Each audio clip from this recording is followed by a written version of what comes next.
Punjabi radio 'ਚ ਵੈਸੇ ਸੁਣ ਰਹੇ ਸਾਰੇ ਸਰੋਤਿਆਂ ਨੂੰ ਬਲਵਿੰਦਰ ਕੌਰ ਵੱਲੋਂ ਪਿਆਰ ਭਰੀ ਸਤਿ ਸ਼੍ਰੀ ਅਕਾਲ। ਪ੍ਰੋਗਰਾਮ ਖਬਰ ਤੇ ਨਜ਼ਰ ਵਿੱਚ ਹੋਣਗੇ ਸਾਡੇ ਨਾਲ ਬਲਤੇਜ ਪੰਨੂ ਜੀ ਦੱਸਣਗੇ ਭਾਰਤ ਵਿੱਚ ਪੰਜਾਬ ਦੇ ਵਿੱਚ ਕੀ ਕੁਝ ਵਾਪਰਿਆ। ਖਬਰਾਂ ਤੋਂ ਪਹਿਲਾਂ ਧੰਨਵਾਦ ਸਾਡੇ ਸਪਾਂਸਰ ਦਾ ਜਿਨ੍ਹਾਂ ਨੇ ਇਸ ਪ੍ਰੋਗਰਾਮ ਨੂੰ ਸਪਾਂਸਰ ਕੀਤਾ। ਸਭ ਤੱਕ ਪਹੁੰਚਾਇਆ ਖਾਲਸਾ ਇੰਸ਼ੋਰੈਂਸ ਏਜੰਸੀ ਸੈਨਾਜੇ 4082722500। ਉਹਨਾਂ ਦਾ ਫੋਨ ਨੰਬਰ ਹਰ ਇੱਕ ਤਰ੍ਹਾਂ ਦੀ ਇੰਸ਼ੋਰੈਂਸ ਕਰਦੇ ਨੇ। ਗੁਰਦੀਪ ਸਿੰਘ ਵਿਰਦੀ ਕਲੋਵਰ, ਸਤਨਾਮ ਸਿੰਘ ਸ਼ੇਰਗਿੱਲ ਸਲਮਾ, ਬਖਸ਼ੀਸ਼ ਸਿੰਘ ਕਰਦਰਜ਼, ਸੁਰਿੰਦਰ ਸਿੰਘ ਗਿੱਲ ਸਟਾਕਟਨ, ਮਨਜੀਤ ਸਿੰਘ ਦੀਵਾਨਾ, ਦੇਵ ਸਿੰਘ ਤਲਵਨ, ਮਨਦੀਪ ਦੀਵਾਨਾ, ਦਰਸ਼ਨ ਸਿੰਘ ਭਲਵਾਨ, ਮਹਾ ਸਿੰਘ ਜੜੀਆ ਫਰਜ਼ਨੋ, ਮਨਦੀਪ ਸਿੰਘ ਸੈਨੋਜੇ, ਜਸਵਿੰਦਰ ਸਿੰਘ ਵਿਰਕ ਹਿਊਸਟਨ, ਦਲਜੀਤ ਸਿੰਘ, ਅਮਰਜੀਤ ਕੌਰ, ਰਘਵੀਰ ਸਿੰਘ, ਅਜਮੇਰ ਸਿੰਘ ਮਾਹਲ ਟਰਲਿਕ। ਬਹੁਤ ਧੰਨਵਾਦ ਕਰਦੇ ਹਾਂ ਪ੍ਰੋਗਰਾਮਾਂ ਨੂੰ ਸਪਾਂਸਰ ਕੀਤਾ। ਸਭ ਤੱਕ ਪਹੁੰਚਾਇਆ ਸਾਡੇ ਨਾਲ ਜੁੜ ਚੁੱਕੇ ਨੇ ਬਲਤੇਜ ਪੰਨੂ। ਸਤਿ ਸ਼੍ਰੀ ਅਕਾਲ, ਸਵਾਗਤ ਹੈ ਜੀ। ਸਤਿ ਸ਼੍ਰੀ ਅਕਾਲ ਜੀ, ਧੰਨਵਾਦ ਜੀ, ਬਹੁਤ ਮਿਹਰਬਾਨੀ। ਸਭ ਤੋਂ ਪਹਿਲਾਂ ਉਹ ਜਿਹੜੀ ਲੜਾਈ ਚੱਲ ਰਹੀ ਆ, ਸਿਆਸੀ ਟੱਕਰਾਂ ਚੱਲ ਰਹੀਆਂ ਨੇ ਰਾਜਸਥਾਨ ਦੇ ਵਿੱਚ, ਉਹ ਕਿੱਥੇ ਕੁ ਤੱਕ ਪਹੁੰਚੀ ਹੈ? ਇਹ ਟੱਕਰ ਘੱਟ, ਇਹ ਸਰਕਸ ਜਿਹੜੀ ਜੀ ਉਹ ਜ਼ਿਆਦਾ ਹੈ, ਕਿਉਂਕਿ ਸਰਕਸ ਇਸ ਕਰਕੇ ਮੈਂ ਕਹਿੰਦਾ ਜੀ ਕਿ ਉਹਦੇ ਵਿੱਚ ਸਰਕਸ ਦੇ ਵਿੱਚ ਇੱਕ ਸੀਨ ਹੁੰਦੇ ਨੇ ਕਿ ਇੱਕ ਸੀਨ ਖਤਮ ਹੋ ਗਿਆ, ਫਿਰ ਦੂਜਾ ਸੀਨ ਆ ਗਿਆ, ਕਦੀ ਜੋਕਰ ਆ ਗਿਆ, ਕਦੀ ਜਿਹੜਾ ਜੀ ਉਹ ਤੇ ਫਿੰਗਰ ਜਿਹੜੇ ਚੜ੍ਹਨ ਵਾਲੇ ਆ ਗਏ। ਹੁਣ ਤਾਂ ਚਲੋ ਸਰਕਸਾਂ ਜਿਹੜੀਆਂ ਜੀ ਉਹ ਘੱਟ ਗਈਆਂ। ਉੱਥੇ ਵੀ ਇਸੇ ਤਰੀਕੇ ਦੇ ਨਾਲ ਜਿਹੜਾ ਜੀ ਉਹ ਜਾਰੀ ਆ ਰਾਜਸਥਾਨ ਦੇ ਵਿੱਚ। ਔਰ ਬਿਨਾਂ ਕਿਸੇ ਸ਼ੱਕ ਦੇ ਜਿਹੜਾ ਤੁਸੀਂ ਇਹ ਕਹਿ ਲਓ ਕਿ ਉੱਥੇ ਜਿਹੜੀਆਂ ਸਿਆਸੀ ਪਾਰਟੀਆਂ ਔਰ ਕਾਂਗਰਸ ਦੀ ਖਾਸ ਤੌਰ ਦੇ ਉੱਤੇ ਜਿਹੜੀ ਹਾਈ ਕਮਾਂਡ ਹੈ, ਉਹਦੀ ਚੁੱਪ ਜਿਹੜੀ ਆ ਉਹ ਕਿਤੇ ਨਾ ਕਿਤੇ ਨਵੀਆਂ ਮੁਸ਼ਕਲਾਂ ਜਿਹੜੀਆਂ ਹਾਈ ਕਮਾਂਡ ਦੇ ਵਾਸਤੇ ਵੀ ਖੜੀਆਂ ਜਿਹੜੀ ਉਹ ਕਰ ਰਹੀ ਆ। ਕੱਲ ਜਿਹੜਾ ਅਦਾਲਤ ਦੇ ਵੱਲੋਂ ਫੈਸਲਾ ਆਇਆ ਉਹ ਆ ਗਿਆ ਜੀ ਜਿਹੜੇ ਸਚਿਨ ਪਾਇਲਟ ਦੇ ਹੱਕ ਦੇ ਵਿੱਚ ਕਿ ਇਹ ਕੁਛ ਵੀ ਜਿਹੜਾ ਚੇਂਜ ਨਾ ਕਰੇ ਵਿਧਾਨ ਸਭਾ ਦਾ ਸਪੀਕਰ, ਮਤਲਬ ਉਹਨਾਂ ਨੂੰ ਅਯੋਗ ਅਜੇ ਜਿਹੜਾ ਜੀ ਉਹ ਨਾ ਠਹਿਰਾਵੇ। ਔਰ ਇਹ 27 ਤਰੀਕ ਨੂੰ ਜਿਹੜਾ ਸੋਮਵਾਰ ਨੂੰ ਇਹ ਸੁਪਰੀਮ ਕੋਰਟ ਮਾਮਲਾ ਸੁਣਿਆ ਜਾਊਗਾ, ਕਿਉਂਕਿ ਸੁਪਰੀਮ ਨੇ ਜਿਹੜਾ ਜੀ ਉਹ ਸੁਣਨ ਤੋਂ ਨਾ ਇਸ ਕਰਕੇ ਸੀ ਪਹਿਲਾਂ ਕੋਰਟ ਦਾ ਫੈਸਲਾ ਜਿਹੜਾ ਜੀ ਉਹ ਉਡੀਕ ਲਓ। ਤੇ ਹੁਣ ਜਿਹੜਾ ਜੀ ਸੁਪਰੀਮ ਕੋਰਟ ਦੇ ਉੱਤੇ ਬਹੁਤੀਆਂ ਨਿਗਾਹਾਂ ਰਹਿਣਗੀਆਂ, ਪਰ ਅਸ਼ੋਕ ਗਹਿਲੋਤ ਹੋਰੀ ਨਵਾਂ ਤਮਾਸ਼ਾ ਕਰਨ ਦੇ ਵਾਸਤੇ ਪਹੁੰਚ ਗਏ ਰਾਜਪਾਲ ਦੇ ਦਰਬਾਰ ਦੇ ਵਿੱਚ। ਦੇਖੋ, ਰਾਜਪਾਲ ਸਾਰੇ ਜਿਹੜੇ ਲਾਏ ਹੁੰਦੇ ਉਹ ਸੈਂਟਰ ਦੀਆਂ ਸਰਕਾਰਾਂ ਦੇ ਲਾਏ ਹੁੰਦੇ ਆ, ਔਰ ਭਾਜਪਾ ਦੇ ਰਾਜਪਾਲ ਨੇ ਭਾਜਪਾ ਦੇ ਜੋ ਉਹ ਕਹੂਗੀ ਉਸ ਤਰੀਕੇ ਦਾ ਜਿਹੜਾ ਜੀ ਉਹ ਰਾਜਪਾਲ ਨੇ ਫੈਸਲਾ ਲੈਣਾ। ਉਹਨੂੰ ਇਹ ਕਹਿੰਦੇ ਕਿ ਤੂੰ ਤੁਰੰਤ ਵਿਧਾਨ ਸਭਾ ਦਾ ਸੈਸ਼ਨ ਸੱਦ। ਉਹਨੇ ਇਹ ਗੱਲ ਕਹੀ ਵੀ ਇਹ ਮੈਂ ਸੈਸ਼ਨ ਨਹੀਂ ਸੱਦਦਾ, ਪਹਿਲਾਂ ਮੈਂ ਇਹਦੇ ਨੈਗੇਟਿਵ ਪੋਜ਼ਿਟਿਵ ਸਾਰੇ ਪੜੂੰਗਾ, ਪੁੱਛੂੰਗਾ, ਫਿਰ ਮੈਂ ਜਿਹੜਾ ਜੀ ਉਹ ਸੱਦੂਗਾ। ਮਤਲਬ ਕਿ ਪੁੱਛਣਾ ਉਹਨੇ ਸੈਂਟਰ ਤੋਂ। ਗਹਿਲੋਤ ਧੜਾ ਜਿਹੜਾ ਜੀ ਉਹ ਉੱਥੇ ਧਰਨਾ ਦੇ ਕੇ ਬੈਠ ਗਿਆ ਔਰ 5 ਘੰਟੇ ਤੱਕ ਉਹਨੇ ਧਰਨਾ ਜਿਹੜਾ ਸੀ ਉਹ ਦਿੱਤਾ। ਸ਼ਾਮ ਨੂੰ ਰਾਜਪਾਲ ਕਲਰਾਜ ਮਿਸ਼ਰਾ ਨੇ ਇਜਲਾਸ ਸੱਦਣ ਦਾ ਭਰੋਸਾ ਦੇ ਦਿੱਤਾ ਤੇ ਵਿਧਾਇਕਾਂ ਨੇ ਇਹ ਧਰਨਾ ਜਿਹੜਾ ਸੀਗਾ ਜੀ ਉਹ ਖਤਮ ਕਰ ਦਿੱਤਾ। ਰਾਜਪਾਲ ਨੇ ਸੂਬਾ ਸਰਕਾਰ ਤੋਂ ਕੁਝ ਨੁਕਤਿਆਂ ਦੇ ਉੱਤੇ ਸਪਸ਼ਟੀਕਰਨ ਮੰਗਿਆ। ਇਹਦੇ ਵਾਸਤੇ ਇਹ ਕਿਹਾ ਕਿ ਉਦੋਂ ਬਾਅਦ ਉਹ ਇਜਲਾਸ ਜਿਹੜਾ ਉਹ ਸੱਦੂਗਾ। ਰਣਦੀਪ ਸਿੰਘ ਸੂਰਜੇਵਾਲਾ ਜਿਹੜਾ ਜੀ ਉਹ ਇਹ ਕਹਿੰਦਾ ਹੈ ਕਿ ਰਾਜਪਾਲ ਨੂੰ ਗਹਿਲੋਤ ਨੇ 102 ਵਿਧਾਇਕਾਂ ਦੇ ਸਮਰਥਨ ਦੀ ਚਿੱਠੀ ਜਿਹੜੀ ਹੈ ਜੀ ਉਹ ਸੌਂਪੀ ਆ। ਹੁਣ ਜਿਹੜੀਆਂ ਬਹੁਤੀਆਂ ਨਿਗਾਹਾਂ ਨੇ ਉਹ ਰਹਿਣਗੀਆਂ ਜੀ ਸੋਮਵਾਰ ਦੇ ਤੇ ਕਿ ਸੁਪਰੀਮ ਕੋਰਟ ਦੀ ਜਿਹੜੀ ਫੈਸਲਾ ਹੈ ਸੁਪਰੀਮ ਕੋਰਟ ਦਾ ਉਹ ਕੀ ਕਹਿੰਦਾ। ਦੇਖੋ, ਇਹ ਅਸ਼ੋਕ ਗਹਿਲੋਤ ਜਿਹੜਾ ਜੀ ਉਹ ਆਪਣੀ ਮਨ ਮਰਜ਼ੀ ਕਰ ਰਿਹਾ। ਜਿਹੜੀ ਹਾਈ ਕਮਾਂਡ ਹੈ ਉਹਨੇ ਕਿਤੇ ਵੀ ਸਚਿਨ ਪਾਇਲਟ ਦੇ ਖਿਲਾਫ ਸਖਤ ਕੋਈ ਕਾਰਵਾਈ ਨਹੀਂ ਕੀਤੀ ਅਜੇ ਤੱਕ ਜਿਹੜੀ ਸੀ, ਮਤਲਬ ਕਿ ਉੱਥੇ ਕੁਛ ਨਾ ਕੁਛ ਉਹਨੂੰ ਰਾਹਤ ਹੈ। ਜਦੋਂ ਕਿ ਅਸ਼ੋਕ ਗਹਿਲੋਤ ਜਿੱਦਾਂ ਦੀਆਂ ਗੱਲਾਂ ਕਰ ਰਿਹਾ ਜੀ ਵੀ ਸ਼ਾਇਦ ਉਹਨੇ ਇੱਕ ਵਾਰੀ ਇਹ ਕਹਿ ਲਓ ਕਿ ਕਾਂਗਰਸ ਦੇ ਵਿੱਚੋਂ ਕਢਵਾਉਣ ਦੀ ਜਿਹੜੀ ਹੈ ਜੀ ਉਹ ਠਾਣੀ ਹੋਈ ਹੈ ਇਹਨੂੰ ਪਾਇਲਟ ਨੂੰ ਤੇ ਉਹਨਾਂ ਦੇ ਧੜੇ ਨੂੰ। ਹੁਣ ਹਾਈ ਕਮਾਂਡ ਦਾ ਰੋਲ ਜਿਹੜਾ ਜੀ ਉਹ ਅੱਜ ਤੇ ਭਲਕੇ 2 ਦਿਨ ਇਸ ਮਾਮਲੇ ਦੇ ਉੱਤੇ ਕੀ ਹੁੰਦਾ, ਇਹ ਬਹੁਤ ਅਹਿਮ ਹੋਊਗਾ। ਸੁਪਰੀਮ ਕੋਰਟ ਦੇ ਨਾਲੋਂ ਵੀ ਇਹ ਅਹਿਮ ਜਿਹੜਾ ਉਹ ਹੋ ਸਕਦਾ ਹੈ, ਕਿਉਂਕਿ ਕਾਂਗਰਸ ਦੀ ਸ਼ਾਖ ਜਿਸ ਤਰੀਕੇ ਦੇ ਨਾਲ ਡਿੱਗੀ ਆ, ਜਿਵੇਂ ਭਾਜਪਾ ਉਹਦੀਆਂ ਸਰਕਾਰਾਂ ਦੇ ਮਗਰ ਪਈ ਹੋਈ ਆ, ਕਾਂਗਰਸ ਨੂੰ ਸਟਰੋਂਗ ਹੋ ਕੇ ਖੜਨਾ ਚਾਹੀਦਾ ਸੀ। ਇਹਨਾਂ ਦੀ ਆਪਸੀ ਜਿਹੜਾ ਕਲੇਸ਼ ਹੈ ਉਹ ਉਹਨਾਂ ਭਾਜਪਾ ਨੁਕਸਾਨ ਨਹੀਂ ਕਰੀ ਜਾ ਰਹੀ ਜਿੰਨਾ ਇਹ ਆਪਣਾ ਨੁਕਸਾਨ ਆਪ ਹੀ ਕਰੀ ਜਾਂਦੇ। ਕੋਈ ਸ਼ੱਕ ਨਹੀਂ ਜੀ ਇਹਦੇ ਵਿੱਚ। ਤੇ ਅੱਗੇ ਗੱਲ ਕਰਦੇ ਆ ਕਰੋਨਾ ਦੀ ਵੈਕਸੀਨ ਦੀ। ਕਹਿੰਦੇ ਭਾਰਤ ਨੇ ਵੈਕਸੀਨ ਬਣਾ ਲਈ ਹੈ ਤੇ ਹੁਣ ਮਨੁੱਖਾਂ ਤੇ ਪਰਖ ਸ਼ੁਰੂ ਹੋ ਗਈ ਹੈ। ਦੇਖੋ ਇਹ ਦੇਸੀ ਟੀਕਾ ਹੈ ਉਹ ਕਿ ਭਾਰਤ ਦੇ ਵਿੱਚ ਬਣਿਆ ਹੋਇਆ ਔਰ ਇਹਦਾ ਨਾਮ ਕੋਵੈਕਸਿਨ ਜਿਹੜਾ ਉਹ ਰੱਖਿਆ ਗਿਆ ਔਰ ਇਹ ਕਿਹਾ ਜਾ ਰਿਹਾ ਕਿ ਇਹਦੀ ਏਮਜ਼ ਦੇ ਵਿੱਚ 30 ਸਾਲਾਂ ਦੇ ਇੱਕ ਨੌਜਵਾਨ ਨੂੰ ਟੀਕਾ ਲਾ ਕੇ ਇਹਦਾ ਮਨੁੱਖਾਂ ਦੇ ਉੱਤੇ ਪਰਖ ਜਿਹੜੀ ਆ ਉਹ ਸ਼ੁਰੂ ਕੀਤੀ ਗਈ ਹੈ। ਏਮਜ਼ ਦੇ ਵਿੱਚ ਕਮਿਊਨਿਟੀ ਮੈਡੀਸਨ ਵਿਭਾਗ ਦੇ ਪ੍ਰੋਫੈਸਰ ਜਿਹੜੇ ਆ ਉਹਨਾਂ ਨੇ ਕਿਹਾ ਕਿ ਏਮਜ਼ ਦੇ ਵਿੱਚ ਇਸ ਪਰਖ ਦੇ ਵਾਸਤੇ 3500 ਤੋਂ ਵੱਧ ਵਲੰਟੀਅਰਾਂ ਨੇ ਰਜਿਸਟ੍ਰੇਸ਼ਨ ਕਰਵਾਈ ਆ, ਜਿਹਦੇ ਵਿੱਚ ਘੱਟੋ ਘੱਟ 22 ਦੀ ਸਕਰੀਨ ਕੀਤੀ ਜਾ ਰਹੀ ਆ। ਉਹਨਾਂ ਨੇ ਇਹ ਵੀ ਕਿਹਾ ਕਿ ਦਿੱਲੀ ਵਾਸਤੇ ਪਹਿਲੇ ਵਾਲੰਟੀਅਰ ਦੀ ਜਿਹੜੀ ਆ ਜੀ ਉਹ ਸਕਰੀਨਿੰਗ ਜਿਹੜੀ ਆ ਉਹ ਕੀਤੀ ਗਈ ਸੀਗੀ, ਜਿਹਦੇ ਉੱਤੇ ਇਹ ਟੈਸਟ 2 ਦਿਨ ਪਹਿਲਾਂ ਕੀਤਾ ਗਿਆ ਔਰ ਇਹ ਕਿਹਾ ਗਿਆ ਕਿ ਉਹਦੇ ਸਿਹਤ ਮਾਪਦੰਡ ਬਿਲਕੁਲ ਸਹੀ ਆ, ਉਹਨੂੰ ਕੋਈ ਹੋਰ ਰੋਗ ਵੀ ਨਹੀਂ ਗਿਆ। ਪ੍ਰੋਫੈਸਰ ਨੇ ਇਹ ਵੀ ਦੱਸਿਆ ਜੀ ਕਿ ਉਹਨੂੰ ਇੰਟਰਾਮਸਕੂਲਰ ਜਿਹੜਾ ਕਿ ਮਾਸਪੇਸ਼ੀਆਂ ਦੇ ਵਿੱਚ ਲਾਏ ਜਾਣ ਵਾਲੇ ਟੀਕੇ ਦੀ ਪਹਿਲੀ 0.5 ml ਖੁਰਾਕ ਜਿਹੜੀ ਹੈ ਜੀ ਉਹ ਦਿੱਤੀ ਗਈ ਆ। ਹੁਣ ਤੱਕ ਉਹਦੇ ਉੱਤੇ ਕੋਈ ਉਲਟ ਪ੍ਰਭਾਵ ਨਜ਼ਰ ਨਹੀਂ ਆਇਆ। ਉਹਨੂੰ ਘੰਟਿਆਂ ਦੀ ਨਿਗਰਾਨੀ ਹੇਠ ਜਿਹੜਾ ਜੀ ਉਹ ਰੱਖਿਆ ਗਿਆ। ਅਗਲੇ 7 ਦਿਨ ਉਹਦੇ ਉੱਤੇ ਨਿਗਾਹ ਜਿਹੜੀ ਜੀ ਉਹ ਰੱਖੀ ਜਾਊਗੀ ਔਰ ਇਹ ਸ਼ਨੀਚਰਵਾਰ ਨੂੰ ਕੁਝ ਹੋਰ ਅੱਜ ਜਿਹੜਾ ਜੀ ਵਾਲੰਟੀਅਰਾਂ ਨੂੰ ਕੋਵੈਕਸਿਨ ਦੀ ਖੁਰਾਕ ਜਿਹੜੀ ਆ ਉਹ ਦਿੱਤੀ ਜਾਊਗੀ।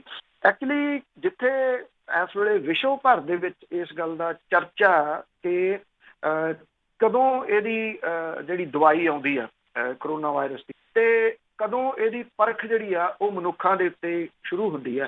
ਭਾਰਤ ਨੇ ਬੜੀ ਕਾਹਲੀ ਦੇ ਵਿੱਚ ਜਿਹੜਾ ਦੀ ਇਹ ਪਰਖ ਸ਼ੁਰੂ ਕੀਤੀ ਆ। ਇਹ ਕਿਹਾ ਜਾ ਰਿਹਾ ਕਿ 15 ਅਗਸਤ ਨੂੰ ਜਿਹੜਾ ਦੀ ਉਹ ਪ੍ਰਧਾਨ ਮੰਤਰੀ ਹੋਰੀ ਇਹਦਾ ਐਲਾਨ ਕਰਨਾ ਚਾਹੁੰਦੇ, ਸ਼ਾਇਦ ਇਸ ਕਰਕੇ ਇਹ ਕਾਹਲੀ ਜਿਹੜੀ ਆ ਉਹ ਵਰਤੀ ਜਾ ਰਹੀ ਹੈ। ਦੇਖੋ ਹੁਣ ਇਹ ਨਹੀਂ ਪਤਾ ਜਿਹਦੇ ਉੱਤੇ ਦਿੱਤੀ ਗਈ ਆ ਉਹਦੀ ਜਿਹੜੀ ਅਗਲੀ ਰਿਪੋਰਟ ਹੈ ਉਹ ਕੀ ਆਉਂਦੀ ਹੈ। ਜੇ ਤਾਂ ਪੋਜ਼ਿਟਿਵ ਆਈ ਫਿਰ ਤਾਂ ਮਤਲਬ ਕਿ ਉਹ ਸਹੀ ਰਿਹਾ, ਫਿਰ ਤਾਂ ਬਾਹਰ ਆ ਜਾਊਗੀ ਗੱਲ, ਨਹੀਂ ਤਾਂ ਅਦਰਵਾਈਜ਼ ਫਿਰ ਬਾਹਰ ਵੀ ਨਹੀਂ ਜਿਹੜਾ ਜੀ ਉਹ ਹੋਣੀ। ਇਹ ਕੀ ਹੋਇਆ? ਬਿਲਕੁਲ ਗੱਲ ਨਿਕਲਣੀ ਨਹੀਂ ਗਈ ਜੀ। ਅੱਗੇ ਗੱਲ ਕਰਦੇ ਹਾਂ ਸਿਕਿਉਰਿਟੀ ਵਾਲਿਆਂ ਨੂੰ ਰੋਕਣ ਤੇ ਚੀਫ ਸਕੱਤਰ ਖਫਾ। ਦੇਖੋ ਇਹ ਆ ਕਿ ਜਿਹੜੇ ਹੁਕਮ ਹੁੰਦੇ ਹੁਕਮ ਅਦੁੱਲੀ ਕਰਨੀ ਜੇ ਕੋਈ ਆਮ ਬੰਦਾ ਕਰਦਾ ਤਾਂ ਉਹਦੇ ਉੱਤੇ ਤਾਂ ਕਈ ਕੁਝ ਹੋ ਜਾਂਦਾ। ਜਦੋਂ ਵੱਡੇ ਲੋਕ ਜਿਹੜੇ ਨਹੀਂ ਕਰਦੇ ਉਹ ਇਹਨੂੰ ਸੋਚਦੇ ਆ ਕਿ ਉਹਨਾਂ ਦੇ ਇਹ ਹੱਕ ਹੈ ਜਿਹੜਾ ਵੀ ਬਾਕੀਆਂ ਦੇ ਵਾਸਤੇ ਕਾਨੂੰਨ ਹੋਣਗੇ, ਸਾਡੇ ਵਾਸਤੇ ਕੋਈ ਕਾਨੂੰਨ ਨਹੀਂਗਾ। ਜਿਹੜੇ ਚੀਫ ਸੈਕਟਰੀ ਨੇ ਉਹਨਾਂ ਦੀ ਜਿਹੜੀ ਨਿੱਜੀ ਸੁਰੱਖਿਆ ਹੈ ਉਹਦੇ ਤੋਂ ਉਹ ਖਫਾ ਇਸ ਕਰਕੇ ਹੋ ਗਏ ਕਿ ਜਦੋਂ ਜਿਹੜੇ ਪੈਰਾਮਿਲਟਰੀ ਫੋਰਸਿਸ ਨੇ ਜਿਹੜੀਆਂ ਲਾਈਆਂ ਹੋਈਆਂ ਨੇ ਸੈਕਟਰੀਏਟ ਦੇ ਵਿੱਚ, ਇਹਨਾਂ ਨੇ ਮੁੱਖ ਸਕੱਤਰ ਪੰਜਾਬ ਦੇ ਜਿਹੜੇ ਨਿੱਜੀ ਸੁਰੱਖਿਆ ਵਾਲੇ ਸੀਗੇ ਉਹਨਾਂ ਨੂੰ ਹਥਿਆਰਾਂ ਸਣੇ ਅੰਦਰ ਜਾਣ ਤੋਂ ਰੋਕ ਦਿੱਤਾ। ਵਿੰਨੀ ਮਹਾਜਨ ਜਿਹੜੇ ਨੇ ਜੀ ਉਹਨਾਂ ਨੂੰ ਬਿਨਾਂ ਸੁਰੱਖਿਆ ਤੋਂ ਸੈਕਟਰੀਏਟ ਦੇ ਅੰਦਰ ਜਾਣਾ ਪਿਆ ਔਰ PSO ਨੂੰ ਰੋਕੇ ਜਾਣ ਕਰਕੇ ਵਿੰਨੀ ਮਹਾਜਨ ਹੋਰੀ ਨਾਰਾਜ਼ ਹੋ ਗਈ ਕਿ ਉਹਨਾਂ ਨੂੰ ਉਹਨਾਂ ਦੀ ਸਿਕਿਉਰਿਟੀ ਨੂੰ ਕਿਵੇਂ ਰੋਕਿਆ ਗਿਆ। ਮੁੱਖ ਸਕੱਤਰ ਦੇ ਜਿਹੜਾ ਦਫ਼ਤਰ ਆ ਜੀ ਸੈਂਟਰਲ ਇੰਡਸਟਰੀਅਲ ਸਿਕਿਉਰਿਟੀ ਫੋਰਸਿਸ ਜਿਹੜੀ ਆ ਉਹਦੇ ਕਮਾਂਡੈਂਟ ਨੂੰ ਇਹਦੇ ਸੰਬੰਧੀ ਚਿੱਠੀ ਲਿਖ ਕੇ ਸਖਤ ਇਤਰਾਜ਼ ਜਿਹੜਾ ਜੀ ਉਹ ਜਤਾ ਦਿੱਤਾ। ਮੁੱਖ ਸਕੱਤਰ ਦੀ ਸੁਰੱਖਿਆ ਦਾ ਜਿੰਮਾ CISF ਦੇ ਹਵਾਲੇ ਆ। ਕੇਂਦਰੀ ਸੁਰੱਖਿਆ ਫੋਰਸ ਦਾ ਤਰਕ ਇਹ ਆ ਕਿ ਚੀਫ ਸਕੱਤਰ ਤੇ ਹਥਿਆਰ ਸਣੇ ਜਿਹੜਾ ਚੀਫ ਸੈਕਟਰੀਏਟ ਹੈ ਜਿਹੜਾ ਮੁੱਖ ਸੈਕਟਰੀਏਟ ਹੈ ਉਹਦੇ ਵਿੱਚ ਹਥਿਆਰ ਸਣੇ ਜਾਣ ਦੇ ਉੱਤੇ ਮਨਾਹੀ ਆ। ਦੂਜੇ ਪਾਸੇ ਇਹ ਗੱਲ ਆ ਰਹੀ ਹੈ ਕਿ ਚੀਫ ਸਕੱਤਰ ਦੇ PSO ਜਿਹੜਾ ਉਹਨੇ ਅਧਿਕਾਰੀਆਂ ਤੋਂ ਹਥਿਆਰ ਲਿਜਾਣ ਦੀ ਪ੍ਰਵਾਨਗੀ ਜਿਹੜੀ ਆ ਉਹ ਲਈ ਹੋਈ ਆ। ਹੁਣ ਸਵਾਲ ਇਹ ਆ ਕਿ ਜਿਹੜੇ ਪੁਲਿਸ ਵਾਲੇ ਜਾਂ ਅਫਸਰ ਨੇ ਉਹ ਕਾਲੇ ਕਰੀ ਫਿਰਦੇ ਸ਼ੀਸ਼ੇ। ਸੁਪਰੀਮ ਕੋਰਟ ਦੇ ਹੁਕਮ ਨੇ ਕਿ ਕੋਈ ਕਾਲੇ ਨਹੀਂ ਸ਼ੀਸ਼ੇ ਜਿਹੜੇ ਕਰ ਸਕਦਾ। ਇਹ ਕਰਦੇ ਨੇ, ਕਹਿੰਦੇ ਜੀ ਅਸੀਂ ਪਰਮਿਸ਼ਨ ਲਈ ਹੋਈ ਹੈ। ਜਦੋਂ ਇੱਕ ਕਾਨੂੰਨ ਆ ਉਹ ਸਾਰਿਆਂ ਦੇ ਵਾਸਤੇ ਇੱਕ ਹੈ। ਜੇ ਸੈਕਟਰੀਏਟ ਦੇ ਵਿੱਚ ਅੰਦਰ ਹਥਿਆਰ ਨਹੀਂ ਜਾ ਸਕਦੇ ਤੇ ਫਿਰ ਹਥਿਆਰਾਂ ਵਾਲੇ ਦੀ ਸਿਕਿਉਰਿਟੀ ਦੀ ਤਾਂ ਲੋੜ ਹੀ ਨਹੀਂ ਜਿਹੜੀ ਜੀ ਉੱਥੇ ਅੰਦਰ, ਕਿਉਂਕਿ ਹਥਿਆਰ ਤਾਂ ਜਾਣੇ ਹੀ ਨਹੀਂ। ਇੰਨੀ ਸਖਤ ਸੁਰੱਖਿਆ ਹੈ। ਤੋ ਇਸ ਕਰਕੇ ਇਹ ਮੰਨਣ ਵਾਲੀ ਜਿਹੜੀ ਗੱਲ ਹੈ ਕਿ ਅੰਦਰ ਤੁਸੀਂ ਵੀ ਜਿਹੜਾ ਮੰਨੋ ਤਾਂ ਕਿ ਦੂਜਿਆਂ ਦੇ ਵਾਸਤੇ ਇੱਕ ਮਿਸਾਲ ਬਣੇ। ਚੁੱਕੇ ਉਹ ਚਿੱਠੀ ਲਿਖੀ ਮੇਰੇ ਕੋਲੇ ਤਾਂ ਇਹਦੀ ਪਰਮਿਸ਼ਨ ਹੈ ਅੰਦਰ ਹਥਿਆਰ ਲਿਜਾਣ ਦੀ। ਅੰਦਰ ਹਥਿਆਰ ਕਿਉਂ ਜਾਣੇ ਨੇ ਜਦੋਂ ਅੰਦਰ ਹਥਿਆਰਾਂ ਦੇ ਜਾਣ ਦੇ ਉੱਤੇ ਪਾਬੰਦੀ ਲੱਗੀ ਹੋਈ ਹੈ। ਅੰਦਰ ਉਹ ਸੇਫ ਹੈ ਜਗ੍ਹਾ। ਸੈਕਟਰੀਏਟ ਦੇ ਵਿੱਚ ਇੰਨੀਆਂ ਜਿਹੜੀਆਂ ਦੀ ਉਹ ਸੁਰੱਖਿਆ ਵਾਲੀਆਂ ਮਸ਼ੀਨਾਂ ਨੇ, ਇੰਨਾ ਕੁਛ ਲੱਗਿਆ ਹੋਇਆ ਜਿੱਥੇ ਲੰਘ ਕੇ ਬੰਦੇ ਨੂੰ ਜਾਣਾ ਪੈਂਦਾ। ਫਿਰ ਉੱਥੇ ਅੰਦਰ ਕੀ ਹੋਣ ਲੱਗਿਆ ਜੀ। ਪਰ ਗੱਲ ਉਹੀ ਆ ਵੀ ਇਹ ਜਿਹੜੇ ਵੱਡੇ ਲੋਕ ਨੇ ਉਹ ਸੋਚਦੇ ਨੇ ਕਿ ਸਾਡੇ ਕੋਲੇ ਕਾਨੂੰਨ ਤੋੜਨ ਦਾ ਅਖਤਿਆਰ ਹੈ। ਉਹ ਵੀ ਵਾਧੂ, ਸਾਰਿਆਂ ਨਾਲੋਂ ਵਾਧੂ ਆ ਜੀ। ਅੱਗੇ ਕਿਸਾਨਾਂ ਤੇ ਮਜ਼ਦੂਰਾਂ ਦੀ ਜੇ ਗੱਲ ਕਰੀਏ, ਇਹਨਾਂ ਦੇ ਬੱਚੇ ਵੀ ਸੰਘਰਸ਼ ਦੇ ਵਿੱਚ ਕੁੱਦੇ ਆ। ਦੇਖੋ, ਪੀੜ੍ਹੀਆਂ ਖੱਪ ਗਈਆਂ ਜੀ ਇਹਨਾਂ ਸੰਘਰਸ਼ਾਂ ਦੇ ਵਿੱਚ ਲਗਾਤਾਰ। ਪੰਜਾਬ 'ਚ ਹੁਣ ਫਿਰ ਇਹ ਸੰਘਰਸ਼ ਜਿਹੜਾ ਜੀ ਉਹ ਕਿਸਾਨਾਂ ਨੂੰ ਕਰਨਾ ਪੈ ਰਿਹਾ। ਇੱਕ ਪਾਸੇ ਇੱਕ ਪਾਰਟੀ ਜਿਹੜੀ ਅਕਾਲੀ ਦਲ ਬਾਦਲ ਆ, ਉਹ ਕਹੀ ਜਾਂਦੇ ਕਿਸਾਨਾਂ ਦੀ ਮਾਂ ਪਾਰਟੀ ਆ ਅਕਾਲੀ ਦਲ ਬਾਦਲ, ਤੇ ਦੂਜੇ ਪਾਸੇ ਇਹਨਾਂ ਆਰਡੀਨੈਂਸ ਦੇ ਹੱਕ ਦੇ ਵਿੱਚ ਡਟ ਕੇ ਖੜੇ ਹੋ ਗਏ। ਜਿਹੜਾ 27 ਤਰੀਕ ਨੂੰ ਸੋਮਵਾਰ ਨੂੰ ਕਿਸਾਨਾਂ ਨੇ ਮੁੜ ਕੇ ਫਿਰ ਟਰੈਕਟਰ ਜਿਹੜੇ ਆ ਜੀ ਉਹ ਕੱਢਣੇ ਆ ਸੜਕਾਂ ਤੇ।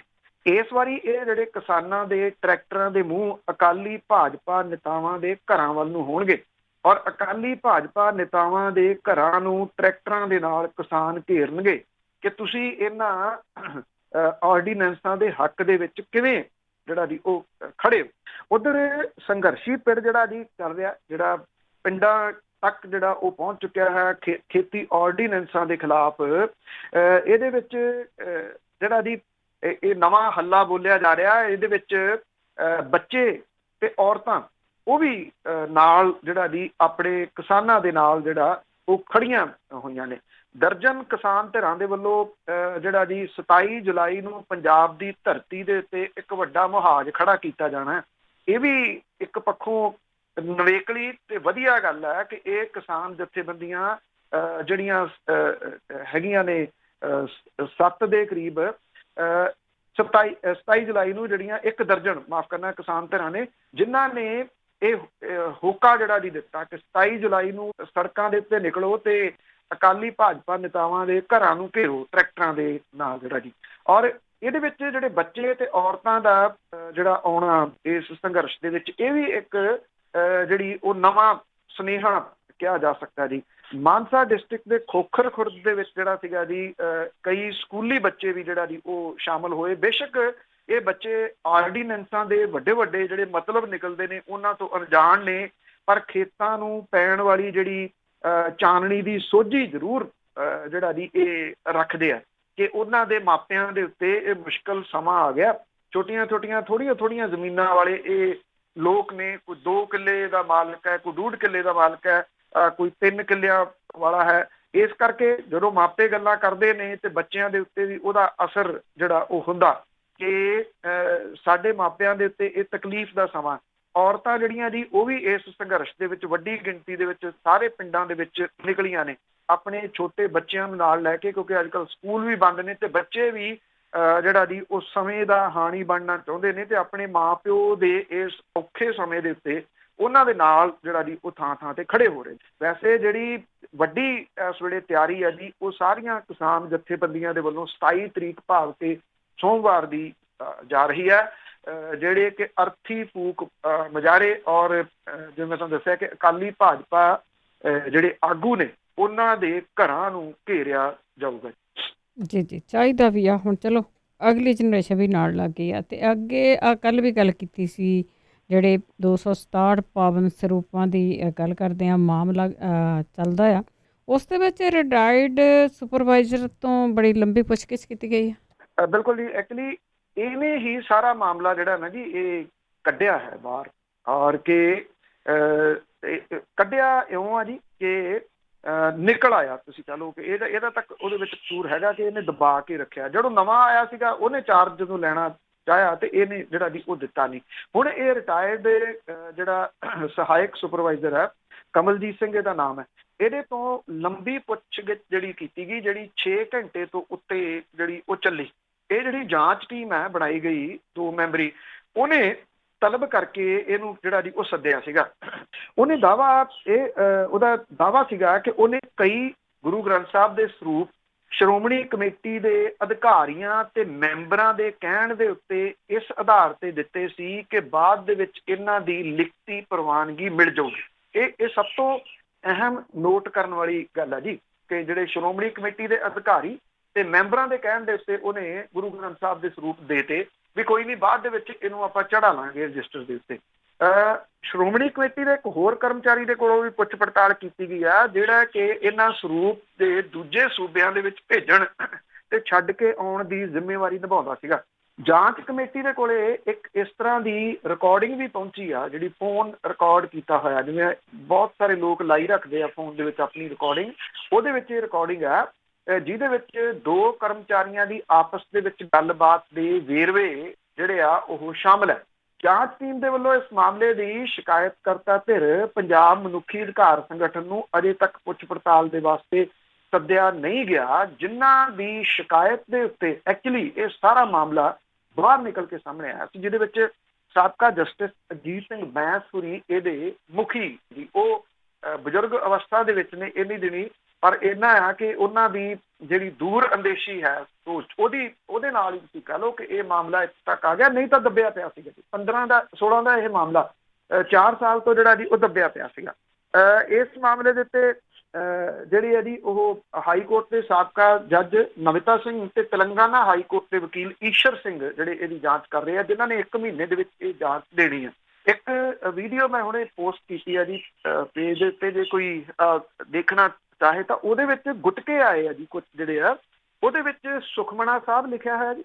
ਫਿਰ ਜਿਹੜੇ ਗੁਟਕੇ ਆ ਉਹਦੇ ਇੱਕ ਪੰਨਾ ਜਿਹੜਾ ਜੀ ਉਹਦੇ ਵਿੱਚ ਹਵਨ ਸਮੱਗਰੀ ਦੀ ਜਾਣਕਾਰੀ ਹੈ ਜਿਹੜੇ ਪਹਿਲੇ ਪੰਨੇ ਦੇ ਉੱਤੇ, ਔਰ ਹਵਨ ਲਈ ਪੜ੍ਹੀਆਂ ਜਾਣ ਵਾਲੀਆਂ ਬਾਣੀਆਂ ਦੀ ਜਿਹੜੀ ਉਹਦੇ ਵਿੱਚ ਲਿਖੀਆਂ ਗਈਆਂ ਨੇ ਆਹ ਨੇ।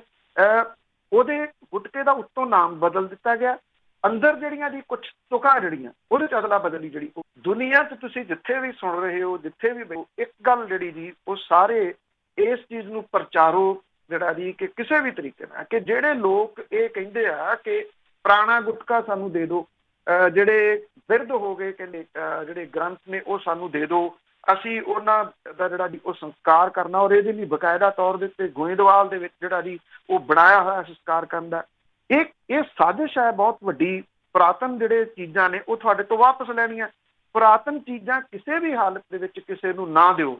ਜੇ ਤੁਹਾਨੂੰ ਲੱਗਦਾ ਹੈ ਕਿ ਉਹ ਪੜ੍ਹਨ ਲੱਗਿਆ ਉਹਦੇ ਪੱਤਰੇ ਭੁਰਨੇ ਸ਼ੁਰੂ ਹੋ ਗਏ, ਇੰਨੇ ਪੁਰਾਣੇ ਨੇ, ਉਹਨੂੰ ਤੁਸੀਂ ਕਵਰ ਕਰਕੇ ਰੱਖ ਲਓ, ਨਾ ਯੂਜ਼ ਕਰੋ, ਪਰ ਕਿਸੇ ਨੂੰ ਦਿਓ ਨਾ, ਨਹੀਂ ਤਾਂ ਅਦਰਵਾਈਜ਼ ਇਹ ਹੌਲੀ ਹੌਲੀ ਪੁਰਾਣੇ ਸਾਰੇ ਮੁਕਾ ਦਿੱਤੇ ਜਾਣਗੇ ਤੇ ਨਵਿਆਂ ਦੇ ਵਿੱਚ ਜੋ ਚਾਹਣਗੇ ਮਨ ਆਏ ਤਰੀਕੇ ਦੇ ਨਾਲ ਕਰ ਲੈਣਗੇ। ਇਹ ਜਿਹੜਾ ਕੁਝ ਚੱਲ ਰਿਹਾ ਪਤਾ ਨਹੀਂ ਜਾਂ ਆਉਂਦਾ ਸਾਹਮਣੇ ਜਾਂ ਨਹੀਂ ਆਉਂਦਾ, ਪਰ ਇਹ ਚੀਜ਼ ਕਿਤੇ ਨਾ ਕਿਤੇ ਇਹਦੇ ਪਿੱਛੇ ਲੁਕੀ ਹੈਗੀ ਹੈ।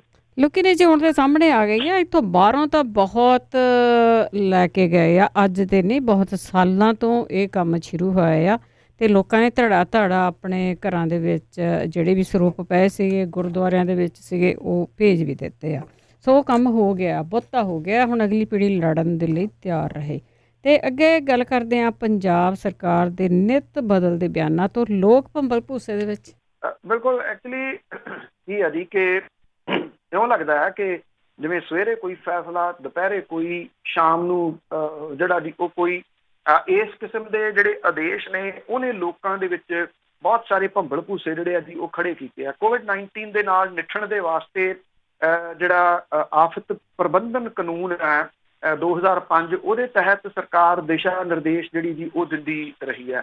2 ਮਹੀਨੇ ਚੱਲੀ ਜਿਹੜੀ ਤਾਲਾਬੰਦੀ ਆ, ਉਹ ਤੋਂ ਪਿੱਛੋਂ ਠੱਪ ਹੋਏ ਕਾਰੋਬਾਰ ਤੇ ਰੁਜ਼ਗਾਰ ਕਰਕੇ ਤਾਲਾਬੰਦੀ ਖੋਲ੍ਹਣ ਦਾ ਜਿਹੜਾ ਜੀ ਉਹ ਫੈਸਲਾ ਕੀਤਾ ਗਿਆ ਸੀ। ਹੁਣ ਕੀ ਹੋ ਰਿਹਾ, ਪਹਿਲਾਂ ਇਹ ਕਿਹਾ ਗਿਆ 200 ਰੁਪਈਆ ਪਹਿਲਾਂ ਚਲਾਨ ਸੀਗਾ ਜੀ ਮਾਸਕ ਨਾ ਪਾਉਣ ਦਾ, ਫਿਰ ਉਹਨੂੰ 500 ਕਰਤਾ।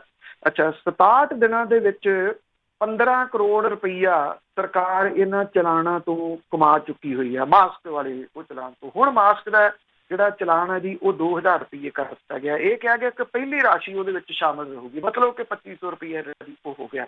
ਅੱਛਾ, ਉਸ ਤੋਂ ਬਾਅਦ ਪਹਿਲਾਂ ਬੱਸਾਂ ਜਿਹੜੀਆਂ ਸੀਗੀਆਂ ਜੀ ਉਹਦੇ ਵਿੱਚ ਅੱਧੇ ਲੋਕ ਬਿਠਾਉਣ ਦੀ ਗੱਲ ਕੀਤੀ। ਆਟੋ ਦੇ ਵਿੱਚ ਕਹਿੰਦੇ 3 ਬੰਦਿਆਂ ਤੋਂ ਵੱਧ ਨਹੀਂ ਬਹਿ ਸਕਦਾ। ਬੱਸਾਂ ਦੀ ਸਮਰੱਥਾ 52 ਸੀਟਰ ਹੈ, ਔਰ ਜਿਹੜੀ ਬੱਸ ਹੈ ਜੀ ਉਹਦੇ ਵਿੱਚ 52 ਸਵਾਰੀਆਂ ਬਹਿ ਸਕਦੀਆਂ। ਜੇ 52 ਸਵਾਰੀਆਂ ਬਹਿ ਸਕਦੀਆਂ ਨੇ, ਆਟੋ ਦੇ ਵਿੱਚ 4 ਸਵਾਰੀਆਂ ਜਾਂ 5 ਜਿੰਨੀਆਂ ਬਹਿੰਦੀਆਂ ਨੇ ਉਹ ਕਿਉਂ ਨਹੀਂ ਬਹਿ ਸਕਦੀਆਂ? ਇਹ ਆਪਣੇ ਆਪ ਦੇ ਵਿੱਚ ਵੱਡਾ ਜਿਹੜਾ ਜੀ ਉਹ ਸਵਾਲ ਹੈ। ਅੱਛਾ, ਜਿਹੜੀਆਂ ਬਰਾਤਾਂ ਨੇ ਉਹਦੇ ਉੱਤੇ 30 ਬੰਦਿਆਂ ਦੀ ਗੱਲ ਜਿਹੜੀ ਹੈ ਜੀ ਉਹ ਕੀਤੀ ਗਈ ਹੈ। ਇਹ ਕਿਹਾ ਗਿਆ ਜਿਹੜੇ ਦੂਜੇ ਸਮਾਗਮ ਨੇ ਉਹਨਾਂ ਦੇ ਉੱਤੇ 50 ਬੰਦੇ ਇਕੱਠੇ ਹੋਣ ਦਾ ਜਿਹੜੀ ਪਰਮਿਸ਼ਨ ਹੈ ਉਹ ਦਿੱਤੀ ਗਈ ਹੈ। ਜਦੋਂ 30 ਬੰਦੇ ਵਿਆਹ 'ਚ ਜਾ ਸਕਦੇ ਆ, 50 ਬੰਦੇ ਦੂਜੇ ਜਿਹੜੇ ਸਮਾਗਮ ਨੇ ਉਹਨਾਂ ਦੇ ਵਿੱਚ ਸ਼ਾਮਲ ਹੋ ਸਕਦੇ ਆ, ਤੇ ਫਿਰ ਲੋਕਾਂ ਦੇ ਐਜੀਟੇਸ਼ਨ ਕਰਨ ਦੇ ਉੱਤੇ ਮੁਕੰਮਲ ਪਾਬੰਦੀ ਲਾਤੀ ਕਿ ਨਹੀਂ, ਤੁਸੀਂ ਕੋਈ ਐਜੀਟੇਸ਼ਨ ਜਿਹੜੀ ਦੀ ਉਹ ਨਹੀਂ ਕਰ ਸਕਦੇ। ਤੁਸੀਂ 50 ਬੰਦਿਆਂ ਦੀ ਪਰਮਿਸ਼ਨ ਜਿਹੜੀ ਉਹ ਕਿਉਂ ਨਹੀਂ ਦੇ ਸਕਦੇ ਕਿ ਐਜੀਟੇਸ਼ਨ ਜਿਹੜੀ 50 ਬੰਦੇ ਕਰ ਸਕਦੇ ਆ? ਜੇ ਬਾਕੀ ਥਾਵਾਂ ਦੇ 50 ਦੀ ਤੁਸੀਂ ਪਰਮਿਸ਼ਨ ਦੇ ਦਿੱਤੀ ਤੇ ਐਜੀਟੇਸ਼ਨ ਦਾ ਤੁਸੀਂ ਗੱਲ ਜਿਹੜਾ ਉਹ ਘੁੱਟ ਦੇਣਾ ਚਾਹੁੰਦੇ ਹੋ। ਅੱਛਾ, ਹੁਣ ਦੂਸਰਾ ਫੈਸਲਾ ਜਿਹੜਾ ਵੱਡਾ ਇਹ ਕੀਤਾ ਗਿਆ ਸਰਕਾਰ ਦੇ ਵੱਲੋਂ ਕਿ ਫਿਜ਼ੀਕਲ ਡਿਸਟੈਂਸ ਜਿਹੜੀ ਹੈ, ਦੇਖੋ ਉਹਨੂੰ ਮੇਨਟੇਨ ਕਰਨਾ ਬਹੁਤ ਜ਼ਰੂਰੀ ਹੈ ਇਸ ਵੇਲੇ ਜੇ ਬਚਣਾ ਇਹਦੇ ਤੋਂ, ਵਾਇਰਸ ਤੋਂ, ਜਿਹੜੀ ਕਿ ਇੱਥੇ ਨਹੀਂ ਹੋ ਰਹੀ। ਲੋਕਾਂ ਦੇ ਦਿਮਾਗ ਦੇ ਵਿੱਚ ਖੋਪੜੀ 'ਚ ਵੜਦੀ ਨਹੀਂ ਇਹ ਗੱਲ ਜਿਹੜੀ ਫਿਜ਼ੀਕਲ ਡਿਸਟੈਂਸ ਵਾਲੀ, ਜਿਹਨੂੰ ਸੋਸ਼ਲ ਡਿਸਟੈਂਸ ਜਿਹੜੀ ਉਹ ਕਹਿੰਦੇ ਆ। ਉਹਦੇ ਉੱਤੇ ਹੁਣ 3000 ਰੁਪਈਆ ਫਾਈਨ ਜਿਹੜਾ ਦੀ ਉਹ ਕੀਤਾ ਗਿਆ ਵੀ ਜਿਹੜਾ ਬੰਦਾ ਇਹ ਸੋਸ਼ਲ ਡਿਸਟੈਂਸ ਜਿਹੜੀ ਆ ਉਹ ਮੇਨਟੇਨ ਨਹੀਂ ਕਰੂਗਾ। ਅੱਛਾ, ਹੁਣ ਬੱਸ ਦੇ ਵਿੱਚ 52 ਸਵਾਰੀਆਂ ਨੇ, ਤੁਸੀਂ ਕੀ 52 ਸਵਾਰੀਆਂ ਦੇ ਵਿੱਚ ਕਿੰਨਿਆਂ ਦੇ ਚਲਾਨ ਜਿਹੜੇ ਆ ਜੀ ਉਹ ਕਰੋਗੇ 3000 ਰੁਪਈਏ ਦੇ ਵੀ ਤੁਸੀਂ ਫਿਜ਼ੀਕਲ ਡਿਸਟੈਂਸ ਜਿਹੜੀ ਮੇਨਟੇਨ ਨਹੀਂ ਕਰ ਰਹੇ। 3 ਸੀਟਾਂ ਦੇ ਉੱਤੇ 3 ਜਾਣੇ ਬੈਠੇ, 3 ਵਾਲੀ ਤੇ 2 ਵਾਲੀ ਸੀਟ ਦੇ ਉੱਤੇ 2 ਜਾਣੇ ਬੈਠੇ ਹੋਏ ਆ, ਉਹਨਾਂ ਨੂੰ ਤੁਸੀਂ ਜਿਹੜਾ ਦੀ ਉਹ ਫਿਜ਼ੀਕਲ ਡਿਸਟੈਂਸ ਦਾ ਚਲਾਨ ਕਰੋਗੇ। 30 ਬੰਦੇ ਤੁਸੀਂ ਜਿਹੜੇ ਵਿਆਹ ਦੇ ਮਿੱਥ ਤੇ ਉਹ 30 ਬੰਦੇ ਕੋਈ ਡਿਸਟੈਂਸ ਰੱਖ ਕੇ ਥੋੜੀ ਬੈਠਣਗੇ। ਵਿਆਹ ਦੇ ਵਿੱਚ ਕਿਹੜਾ ਡਿਸਟੈਂਸ ਰੱਖ ਕੇ ਬੈਠਦਾ ਜੀ। ਲੋਕ ਤਾਂ ਉਸੇ ਤਰੀਕੇ ਨਾਲ ਜਿਹੜੇ ਆ ਜੀ ਉਹ ਸ਼ਰਾਬਾਂ ਪੀ ਰਹੇ ਆ, ਨਾਚ ਗਾਣੇ ਜਿਹੜਾ ਜੀ ਉਹ ਕਰ ਰਹੇ ਆ। ਕੱਲ ਇੱਥੇ ਅੰਮ੍ਰਿਤਸਰ ਦੇ ਵਿੱਚ ਸਪਾ ਸੈਂਟਰ ਫੜਿਆ ਗਿਆ, ਵਿਦੇਸ਼ੀ ਔਰਤਾਂ ਉੱਥੇ ਸਪਾ ਸੈਂਟਰ ਦੇ ਵਿੱਚ ਸੀਗੀਆਂ ਜੀ। ਲੋਕਾਂ ਨੇ ਤਾਂ ਧੰਦੇ ਜਿਹੜੇ ਜੀ ਆਪਣੇ ਚਲਾਏ ਹੋਏ ਆ ਉੱਥੇ। ਹੁਣ ਤੁਸੀਂ ਜਾ ਕੇ ਉਹ ਤਾਂ ਸਾਡੇ ਤੋਂ ਕੰਟਰੋਲ ਨਹੀਂ ਹੋ ਰਹੇ। ਹੁਣ 30 ਜਿੱਥੇ ਬਰਾਤ ਆਈ ਹੋਈ ਆ ਉੱਥੇ ਤੁਸੀਂ ਫਿਜ਼ੀਕਲ ਡਿਸਟੈਂਸ ਦੇ ਚਲਾਨ ਕੱਟੋਗੇ। ਅੰਤਮ ਸੰਸਕਾਰ ਦੇ ਉੱਤੇ ਜਾਂ ਦੂਜੀ ਜਗ੍ਹਾ ਦੇ ਉੱਤੇ 50 ਬੰਦਿਆਂ ਦੀ ਪਰਮਿਸ਼ਨ ਹੈ, ਉੱਥੇ ਤੁਸੀਂ ਜਿਹੜਾ ਇਕੱਠੇ ਹੋਣ ਦੇ ਜਿਹੜੇ ਬਾਕੀ ਸਮਾਗਮ ਨੇ ਉਹਨਾਂ ਦੇ ਉੱਤੇ 50 ਬੰਦਿਆਂ ਦੀ ਦਿੱਤੀ ਹੋਈ ਆ, ਉੱਥੇ ਤੁਸੀਂ ਜਾ ਕੇ ਚਲਾਨ ਜਿਹੜਾ ਜੀ ਉਹ ਕੱਟੋਗੇ। ਜੇ ਤੁਸੀਂ ਉੱਥੇ ਚਲਾਨ ਨਹੀਂ ਕੱਟ ਸਕੋਗੇ ਤੇ ਫਿਰ ਇਹ ਫਿਜ਼ੀਕਲ ਡਿਸਟੈਂਸ ਵਾਲਾ 3000 ਰੁਪਏ ਦਾ ਚਲਾਨ ਜਿਹੜਾ ਜੀ ਉਹ ਕਿੱਥੇ ਕੱਟੋਗੇ? ਕੀ ਉਹ ਸੜਕਾਂ ਦੇ ਉੱਤੇ ਤੁਰੇ ਜਾਂਦੇ ਲੋਕਾਂ ਦੇ ਉੱਤੇ ਕੱਟੋਗੇ? ਕਿਉਂਕਿ 52 ਸੀਟਾਂ ਵਾਲੀ ਜਿਹੜੀ ਬੱਸ ਹੈ ਉਹਦੇ ਵਿੱਚ ਤੁਸੀਂ ਕੱਟ ਨਹੀਂ ਸਕਦੇ, ਪਰਮਿਸ਼ਨ ਤੁਸੀਂ ਦਿੱਤੀ ਆ। ਵਿਆਹ ਸਮਾਗਮ ਦੇ ਉੱਤੇ 30 ਵਾਲਾ ਜਿਹੜਾ ਜੀ ਉਹ ਤੁਸੀਂ ਕੱਟ ਨਹੀਂ ਸਕਦੇ ਕਿਉਂਕਿ ਪਰਮਿਸ਼ਨ ਤੁਸੀਂ ਦਿੱਤੀ ਆ। ਫਿਲਮਾਂ ਦੀ ਸ਼ੂਟਿੰਗ ਦੀ ਪਰਮਿਸ਼ਨ ਤੁਸੀਂ ਦੇ ਦਿੱਤੀ ਵੀ 50 ਵਿਅਕਤੀ ਉਹਦੇ ਵਿੱਚ ਜਿਹੜਾ ਜੀ ਉਹ ਫਿਲਮ ਦੀ ਸ਼ੂਟਿੰਗ 'ਚ ਹਿੱਸਾ ਲੈ ਸਕਦੇ ਆ।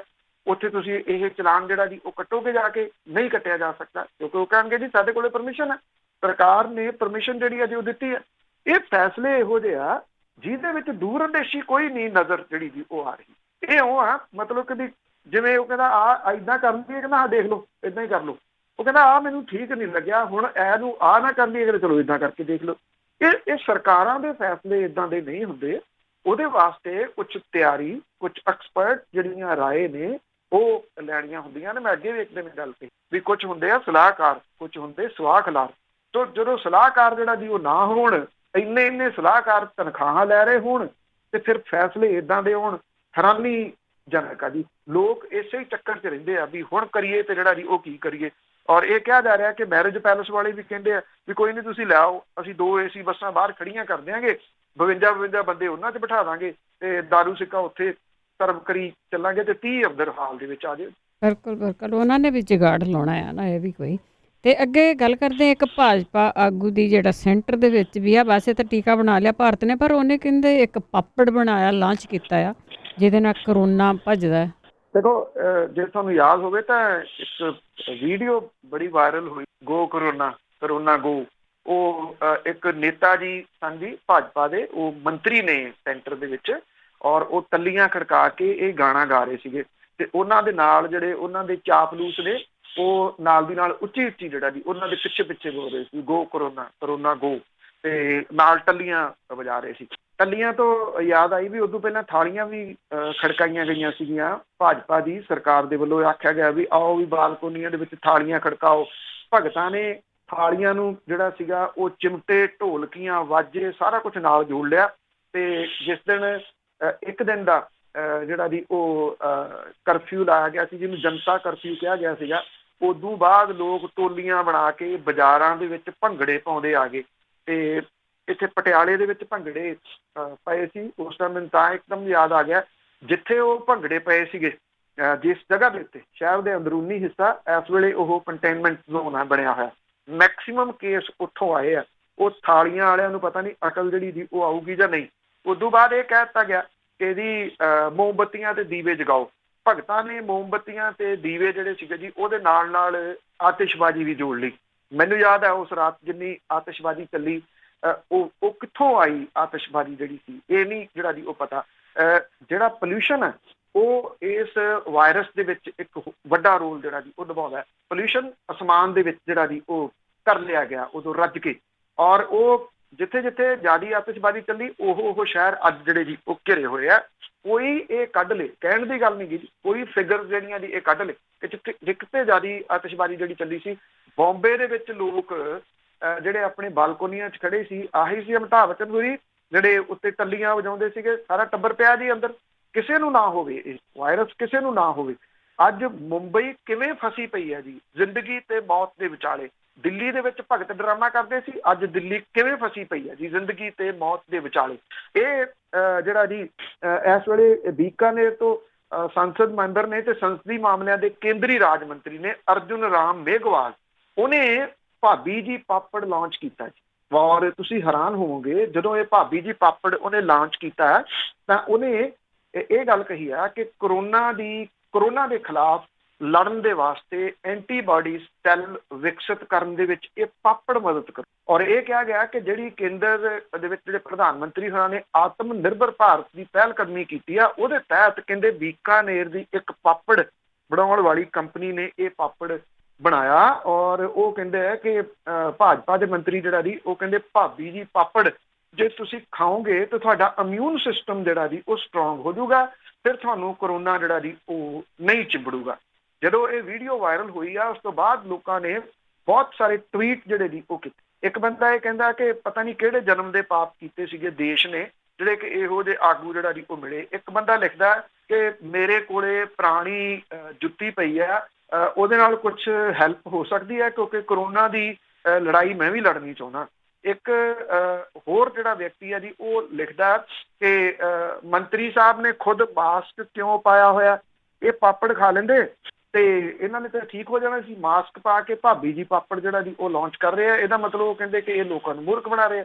ਇਹੋ ਜਿਹੀ ਜਿਹੜੀ ਜੀ ਉਹ ਕਹਾਣੀ ਬਣੀ ਪਈ ਆ। ਪਰ ਸਵਾਲ ਇਹ ਹੈ ਨਾ ਜੀ, ਜਦੋਂ ਗਿਣਤੀ ਬਹੁਤਿਆਂ ਦੀ ਵੱਧ ਹੋਵੇ ਤੇ ਉਹ ਮੈਨੂੰ ਗੱਲ ਯਾਦ ਆਉਂਦੀ ਵੀ ਇੱਕ ਸਾਧ ਦੇ ਚੇਲੇ ਸੀ 10, ਸਾਧ ਚਲੇ ਗਿਆ ਬਾਹਰ ਤੇ ਇੱਕ ਚੇਲੇ ਦੇ ਫੁਰਨਾ ਫੁਰਿਆ, ਕਹਿੰਦਾ ਵੀ ਆਪਾਂ ਮੀਟ ਬਣਾਈਏ ਤੇ ਨਾਲੇ ਦਾਰੂ ਲਿਆਈਏ।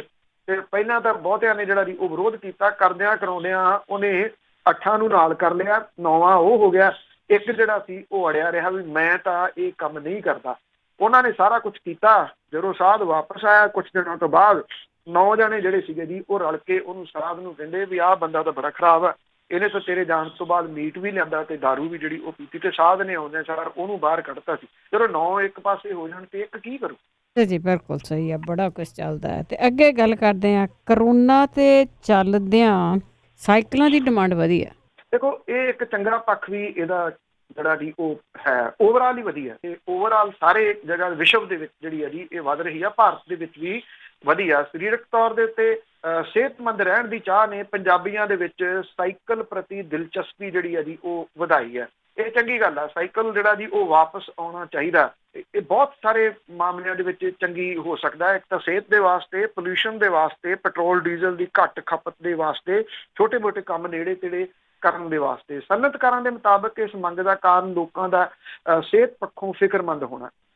ਉਧਰ ਕਈ ਸਾਈਕਲਾਂ ਦੇ ਮਾਡਲ ਇਸ ਤਰ੍ਹਾਂ ਦੇ ਆਏ ਨੇ ਜਿਨ੍ਹਾਂ ਦਾ ਉਤਪਾਦਨ ਘੱਟ ਹੋਣ ਕਰਕੇ ਉਹ ਵੇਟਿੰਗ ਜਿਹੜੀ ਹੈ ਜੀ ਉਹ ਚੱਲ ਰਹੀ ਹੈ। ਮਾਰਚ ਮਹੀਨੇ ਦੇ ਵਿੱਚ ਕਰਫਿਊ ਤੇ ਲਾਕਡਾਊਨ ਤੋਂ ਬਾਅਦ ਹੁਣ ਸਰਕਾਰ ਨੇ ਬਹੁਤੀਆਂ ਚੀਜ਼ਾਂ ਦੀ ਖੁੱਲ੍ਹ ਦਿੱਤੀ ਆ, ਫਿਰ ਵੀ ਬੱਚੇ, ਬਜ਼ੁਰਗ, ਔਰਤਾਂ ਜ਼ਿਆਦਾ ਘਰੋਂ ਬਾਹਰ ਨਹੀਂ ਨਿਕਲ ਰਹੇ। ਇਹਦੇ ਨਾਲ ਸਿਹਤ ਕਲੱਬ ਤੇ ਜਿਮ ਵੀ ਬੰਦ ਨੇ। ਕਰੋਨਾ ਵਾਇਰਸ ਦੇ ਵਿੱਚ ਫਿੱਟ ਰਹਿਣ ਲਈ ਲੋਕਾਂ ਕੋਲ ਸੈਰ ਤੇ ਸਾਈਕਲਿੰਗ ਦੇ 2 ਜ਼ਰੀਏ ਨੇ ਔਰ ਇਹਦੇ ਕਰਕੇ ਸਾਈਕਲ ਦੀ ਮੰਗ ਜਿਹੜੀ ਹੈ ਜੀ ਉਹ ਕਾਫੀ ਵਧੀ ਹੈ। ਜਿੰਨੇ ਸਾਈਕਲ ਰੋਜ਼ ਤਿਆਰ ਹੋ ਰਹੇ ਆ ਬਾਜ਼ਾਰ ਦੇ ਵਿੱਚ ਉਹ ਤੋਂ ਵੱਧ ਦੀ ਮੰਗ ਜਿਹੜੀ ਆ ਉਹ ਆ ਰਹੀ ਆ। ਦੁਕਾਨਦਾਰ ਇਸ ਵਧੀ ਜਿਹੜੀ ਸੇਲ ਆ ਉਹਦੇ ਤੋਂ ਖੁਸ਼ ਨੇ। ਪਿਛਲੇ ਦਿਨੀ ਜਿਹੜੀ ਲੁਧਿਆਣਾ ਦੀ ਸਾਈਕਲ ਵੈਲੀ ਦੇ ਦੌਰੇ ਦੇ ਉੱਤੇ ਆਏ ਹੀਰੋ ਸਾਈਕਲ ਦੇ ਚੇਅਰਮੈਨ ਜਿਹੜੇ ਉਹਨੇ ਇਹ ਕਿਹਾ ਸੀਗਾ ਕਿ ਸਾਈਕਲ ਸਨਅਤ ਦੇ ਵਿੱਚ ਜਿੰਨਾ ਉਛਾਲ ਵੇਖਣ ਨੂੰ ਆਇਆ ਅੱਜ ਤੱਕ ਕਦੀ ਨਹੀਂ ਸੀ ਇੰਨਾ ਆਇਆ।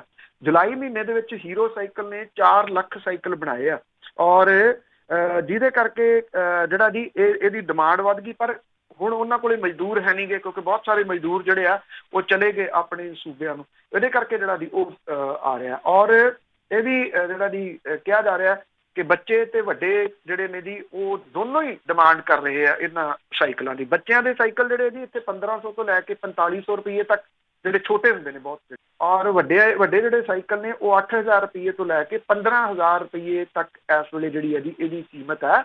ਔਰ ਕਈ ਤਰ੍ਹਾਂ ਦੇ ਮਾਡਲ ਜਿਹੜੇ ਦੀ ਉਹ ਚੱਲ ਰਹੇ ਆ, ਪਰ ਜਿਹੜਾ ਦੇਸੀ ਸਾਈਕਲ ਹੈ ਨਾ, ਜਿਹੜਾ ਸਭ ਤੋਂ ਪਹਿਲਾਂ ਹੁੰਦਾ ਸੀਗਾ, ਉਹਦੀ ਵਾਪਸੀ ਹੋਈ ਹੈ ਇੱਕ ਕਿਸਮ ਦੇ ਨਾਲ। ਅੱਜ ਜੇ ਤੁਸੀਂ ਸੜਕਾਂ ਦੇ ਉੱਤੇ ਜਾਓ ਤੇ ਅਕਸਰ ਲੋਕ ਉਹ ਜਿਹੜਾ ਪੁਰਾਣੇ ਸਟਾਈਲ ਹੁੰਦਾ ਸੀ ਸਾਈਕਲ ਵਾਲਾ, ਜਿਹੜਾ ਉਹਨੂੰ ਚਲਾਉਂਦੇ ਨਜ਼ਰ ਆਉਂਦੇ। ਜੀ ਜੀ ਬਿਲਕੁਲ, ਵਧੀਆ ਵਧੀਆ ਗੱਲ ਹੈਗੀ, ਨਾਲੇ ਗੈਸ ਦੀ ਬੱਚਤ ਹੋਊਗੀ। ਬਹੁਤ ਬਹੁਤ ਧੰਨਵਾਦ ਬਲਤੇਜ ਪੰਨੂ ਜੀ। ਮਿਹਰਬਾਨੀ ਜੀ, ਧੰਨਵਾਦ ਜੀ, ਸਤਿ ਸ਼੍ਰੀ ਅਕਾਲ। ਸਤਿ ਸ਼੍ਰੀ ਅਕਾਲ ਜੀ। ਤੇ ਸਰੋਤੇ ਸਰ ਬਲਤੇਜ ਪੰਨੂ ਜੀ ਸਾਡੇ ਨਾਲ ਜੁੜਦੇ ਨੇ, ਕਰਦੇ ਨੇ ਖਬਰਾਂ।